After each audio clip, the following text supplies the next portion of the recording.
Martijn Beekert et voici Philippe Van Langen. Donc. Nous sommes tous les deux porte-parole de l'association Hippocrate Belgium, un groupement pour des soignants et des médecins pour la vérité et la justice.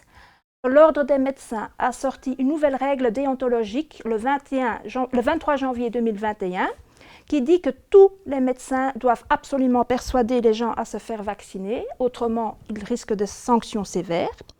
Deuxièmement, il y a Sciences Sanofi qui ne veut pas nous dire le contenu du vaccin. Donc, ils disent, en ce qui concerne la composition précise de ces vaccins, je ne vois pas en quoi cette information très technique et pour partie secrète pourrait favoriser l'éclairage du consentement du patient. La mortalité des jeunes en dessous de 25 ans pour le Covid-19 est de 0,01%, c'est-à-dire 1 sur 10 000. Quelque chose d'autre important, c'est une expérience qui dure jusqu'en 2023. Pour les autres points, je laisse la parole à mon collègue Philippe Van Langen. L'Agence européenne du médicament a reçu les données cliniques du fabricant Pfizer pour le vaccin pour les jeunes de 12 à 15 ans. Il s'agit d'une étude clinique sous autorisation conditionnelle temporaire.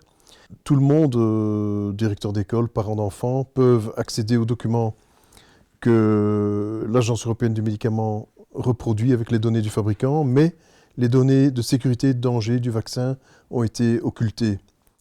Mais le vaccin est dangereux suivant ce que le fabricant annonce, des troubles neurologiques graves, des handicaps à vie, des tendances suicidaires, et tout ça a été effacé dans le rapport de l'Agence européenne qui dit qu'elle laisse ceci non visible tant que l'essai clinique n'est pas terminé. Le principe de précaution, c'est primum non nocere, et le médecin qui vaccine, lui non plus, ne sait pas ce qui est dangereux pour l'enfant, puisque ça a été caché. Le médecin reste responsable, et en cas de vaccin expérimental, l'assurance ne joue pas.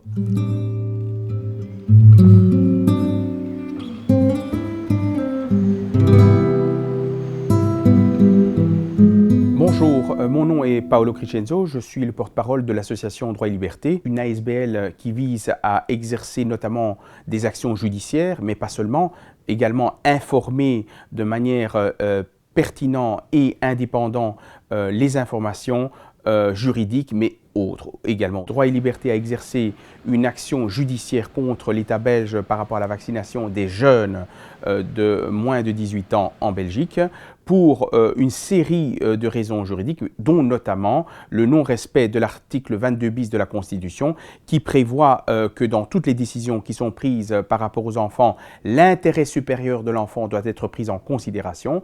Or, bien évidemment, on veut vacciner les jeunes soi-disant pour une immunité collective. Or, nous savons tous que l'immunité collective n'est pas possible en présence des variants Delta et Mu.